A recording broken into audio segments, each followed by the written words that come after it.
welcome to Bios3 Raw TV. Today we're going to talk about not just internet bullying, but bullying in general. Now, when I was a kid, bullying wasn't a big deal. You got bullied, you punched the bully in the face, you stopped bullying, you shook hands, you grew up, you learned how to deal with it. You had thick skin. But nowadays, there's a lot of bullying and internet bullying, and I mean, I get multiple things a day of people trying to bully me or troll me or whatever you want to call it. And I can shut them down like this. And then I laugh at it and walk away. And it doesn't even cross my mind again. But some people, it sticks with them and it bothers them and it haunts them. And, you know, it really works in their psyche. And they just can't brush it off. Which, I don't know if that's a trait that you're born with or if it's something you have to learn. I think growing up, of my family, we had a large family. So you had to be kind of thick-skinned for some of the things that were said. And, you know, you got, you know, older cousins and stuff like that and younger siblings or whatever that you fight and you argue and you say things and you learn that, you know, words are only words because eventually your family, you all make up and everybody's fine. So you learn that it's going to be okay if they call you a name like fatso or skinny or stupid or cross-eyed or whatever. But what I find interesting is a lot of people speak out about bullies and bullying. And this whole thing that, you know, I did a video about the Biggest Loser, the Big Fat Loser, the other day that caught a lot of, you know, it actually had more people agreeing with me than disagreeing with me, which was interesting because I thought, you know, sometimes I make these things and I put them up and I'm like, man, I'm going to get smashed. People are going to flip their fucking wigs because they're going to be defensive about this, defensive about that. And as I'm watching this unfold on like Facebook and media and stuff like that, and I'm watching this girl, Rachel, get bullied. I'm watching people say things to her and say things about her and just horrible things. And you know that this girl has to see these things. Because like TMZ puts it up, like MSN is putting it up. It's fucking national news. They're probably watching in Japan right now going, oh, the Big Fat Loser fucking winner is, you know, getting her ass handed to her by the media. And these people are bullying this girl. That's what it is. They're not happy about the outcome of the show because they're probably insecure about something themselves and she did something they couldn't. So they're going to bully her. They're going to tell her she looks terrible. Oh my God, you look awful. You look anorexic. You look sick. You look too skinny. You're too thin. What's really interesting is if the people who are saying this, if their kids went to school and someone pointed at their kid and said, you look too fat, they'd be the first ones to run to the principal and complain and say, this kid's bullying my kid. I can't take this anymore. We have to do something about it.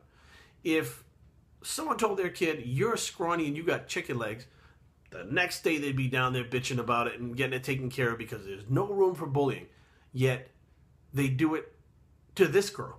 So where do you think these kids are learning this bullying?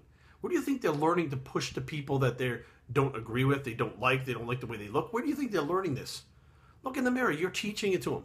You're so obsessed with yourself and the way you feel that when someone has a little bit of success like this girl does, you try to take it away from her.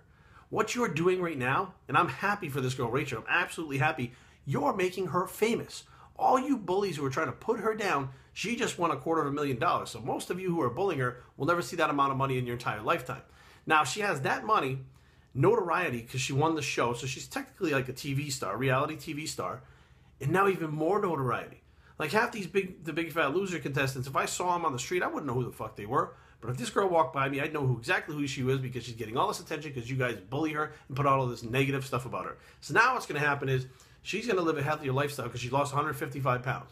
And we all know that nobody keeps all that weight off. So let's say she is or isn't anorexic, whatever the problem is, she gains a little bit of that weight back, she's going to look terrific. She's going to look great. She's got $250,000 in the bank, notoriety, and she's probably going to get some kind of different news spots, go on, you know, Oprah or this or that or Ellen or whatever these shows are. Maybe news things she'll go on. Maybe she'll write a book and make a friggin' world tour. And all of you assholes who sat there and made fun of her are going to be doing the same thing. You'll be pissed off at life. You'll hate the way you look. You hate the way you feel. And she's going to win. She's winning now. So, you know, my advice is, hey, you know what? Go ahead and give it to her for a couple more weeks. Push. Make fun of her. Go ahead. Get it out of your systems because you're making her infamous. And then when you're done and you're sitting there in your rocking chair or your lazy boy kickback chair all stewing in your friggin' pissed offness, she's gonna be making more money, living a healthy lifestyle, and doing all the things that you wanted to do. And The Biggest Loser, that show, The Big Fat Loser, it's going to go on. It's not going to get canceled. They're not going to shut it down because of this girl. So what's going to happen is if they do an investigation and find out for some reason this girl doesn't have anorexia, what's the problem? She played a game and she did what she had to do to win. And that's a big part of American culture that is missing now. They don't do what they have to do to win. They're lazy. Americans get lazy, very fucking lazy and complacent, and they don't want change. They don't want to push themselves hard. They don't want to work too much. Everything is all about, oh, no, it's too much, it's too much. What's too much? What's too much? Working 40 hours a week, working 60 hours a week, working 80 hours a week? Some people may think that's excessive, you know, or maybe you watch TV 6 hours a day. That's excessive. That's not healthy. So there's all these not healthy things going on that you yourselves are doing. You're pointing the finger at this girl, but in the long run, she's going to make out way better for it. So keep pushing. There's no publicity is bad publicity. Keep pushing, making it more famous. And if Rachel, you ever see this, thumbs up, good job. Hold your head high, okay? Because you accomplished something. And hopefully, you know, if it comes out that she does have some kind of illness or problem or something like that, it gets taken care of and she gets well. Bios3training@gmail.com. Leave comments down below, but don't fight, big fat losers. Don't fight. www.bios3training.com is the blog, and where the big fat loser bicep, and we're out.